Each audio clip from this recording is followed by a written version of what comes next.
Oh, there's a pretty one, Ulysses.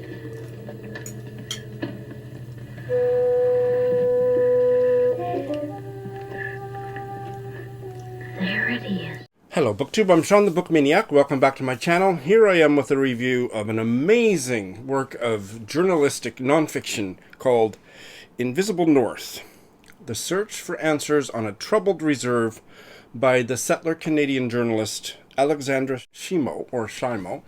And I read this as a buddy read with Heidi of My Reading Life in anticipation of Indigathon. I think I finished it the day Indigathon began, and I have things to say. It was a fantastic 5-star read. It was incredibly illuminating, and the main thing that I want to say at the outset, and then I want to figure out how not to let this completely overtake my review, is that it was actually literally enraging.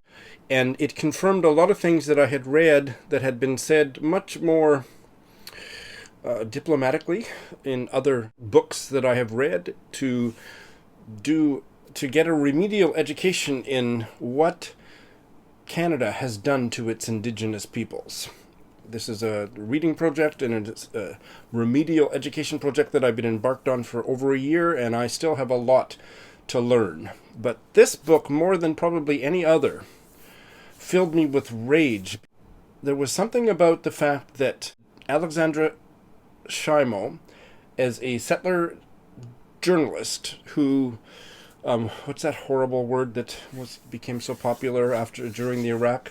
Embedded herself within a troubled Indigenous reserve in northern Ontario. The reserve in question here is Kashechewan, way up near James Bay. Here is a map. I want to choose my words really carefully here, but there was something about the fact that this was being told to me by a fellow settler Canadian who had lived the experience of being on assignment, living on this very socially poverty-stricken, incredibly troubled reserve in northern Ontario for as long as she was, and to talk about her experience, and then especially to set the larger Canadian social political context.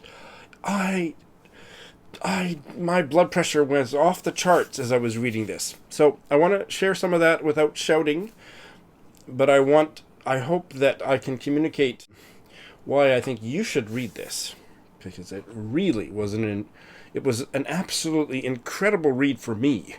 And in preparing for this review, I got myself all worked up again. So again, Shawn, don't shout, communicate.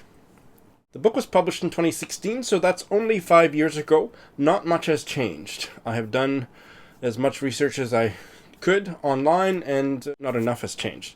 Shimo went to the Kashechewan Reserve because she heard rumors that the E. coli outbreak that had occurred there perhaps 4 or 5 years before had been in some measure faked. And she went to investigate that claim. She was very, shall we say, woke to Indigenous issues. She was very sympathetic, but she wanted to investigate this claim or this rumor that there was something that was a little bit deceptive about the whole thing about the E. coli outbreak. That complicated the story in ways that I'm not sure were always completely successful. And that got mixed up with how much Alexandra Shimo disclosed about herself in this narrative.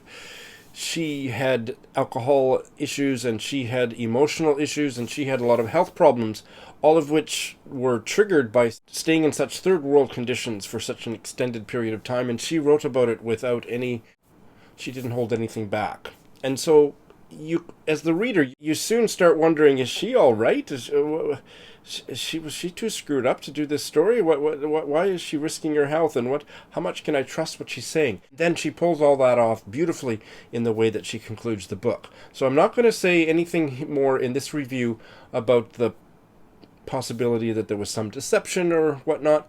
You can read the book to find out.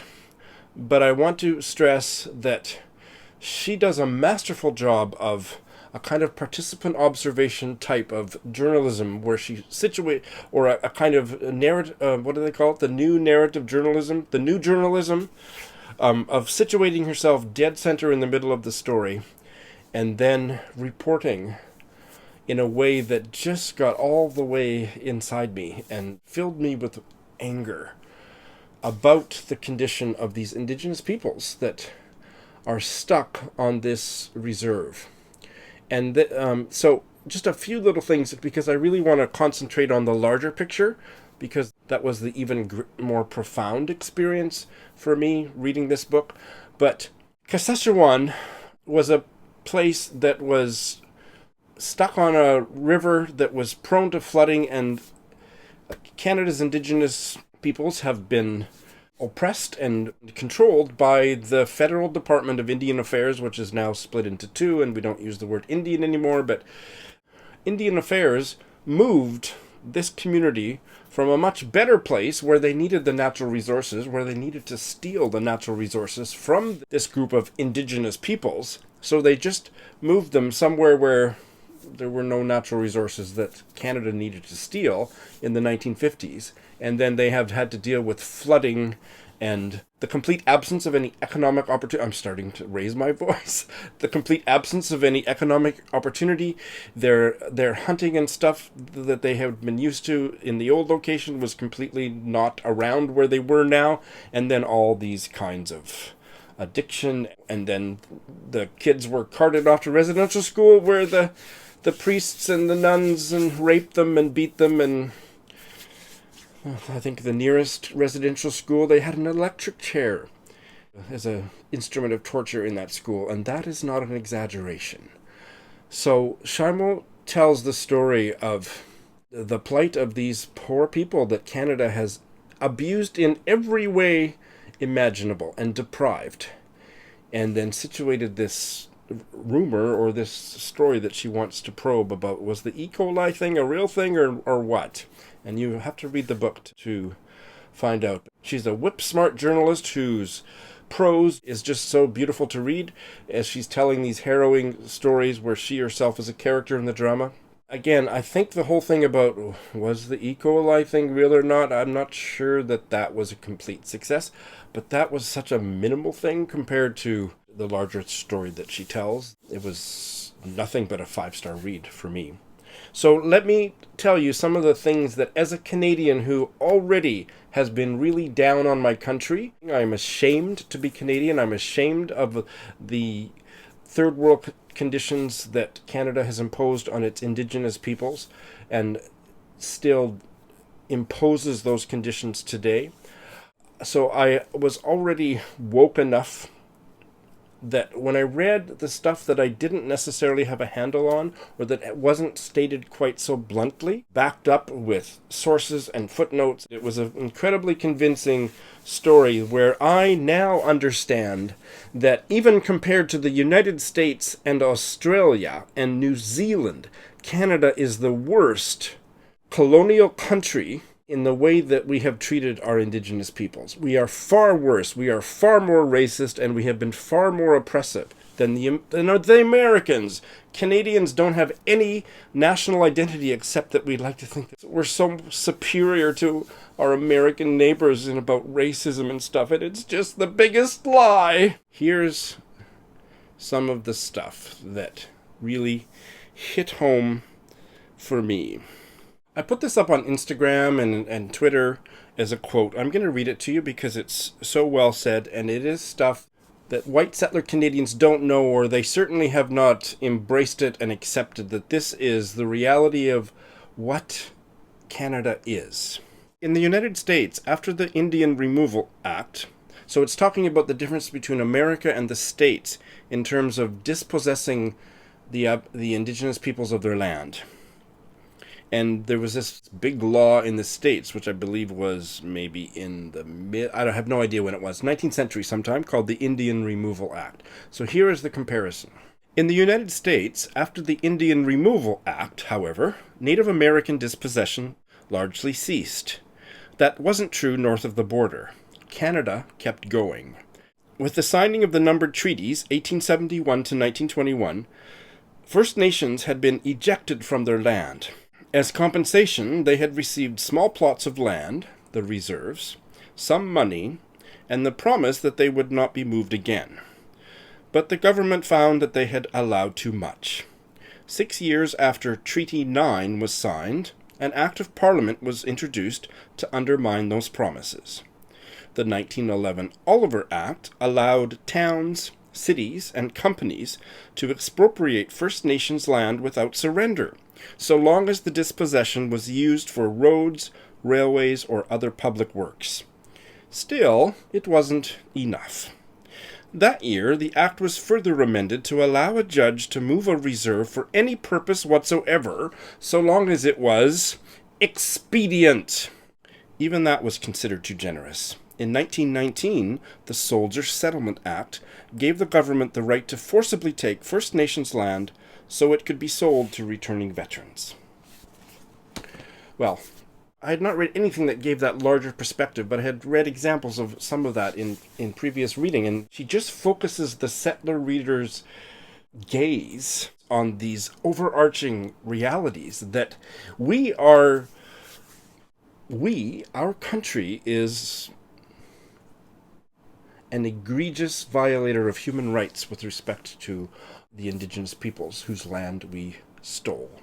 She talks about examples of how international pressure has nudged the Canadian government into trying to do things a little bit better. American soldiers that were stationed in Canada during the Second World War were so horrified by the conditions on the Canadian indigenous reserves that they reported it to their superiors, who reported it to the United States government that complained to Canada, and Canada was embarrassed. United Nations have come into Canada to investigate the way that Canada has mistreated our indigenous people, and I think the International Criminal Court needs to get involved, and I would freaking cheer if they hauled Canada up, or a Canadian Prime Minister, or an ex-Prime Minister, or all the living ex-Prime Ministers before them to prosecute for the crimes against humanity. And if you read this book and you still think that I am exaggerating, we need to talk. The other thing that I did not know that was a real eye-opener was, again, comparing how much territory Canada has allotted for Indigenous peoples to live on. And this goes back to the earlier quote of how we gave them a certain amount of land and then we kept stealing more and more. And so here's the comparison. In the United States, Native Americans account for 2% of the population, and the reserves, the American Native reserves, comprise 2.3% of the total land. In New Zealand, Maoris account for 14.6% of the population and own 5.5% of the country. By contrast, and she uses the word Aboriginals, which sounds pretty outdated to my ear. By contrast, Canadian Aboriginals make up 4.3% of Canada's total population, while reserves account for, do you know? Can you guess? What do you think?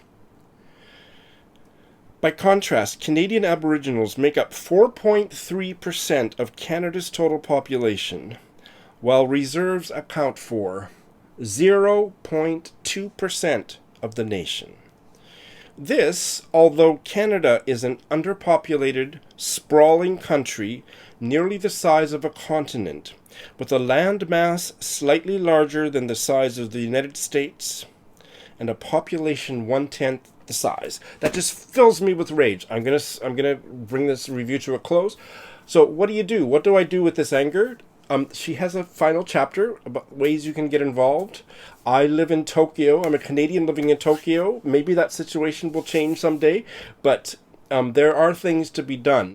But the first step is throwing out this self-congratulatory bullshit about what a great country Canada is, because we are shit when it comes to how we have mistreated Indigenous peoples, and we have to fix it. We absolutely have to fix it. Indigenous people are militating for change, and they are 4.3% of the population. They cannot vote in. They do not have the voting power to do anything about it. So we have to help them. We have to dig ourselves out of this hole, because Canada is a shameful, shameful place. Read this book. Thanks for watching.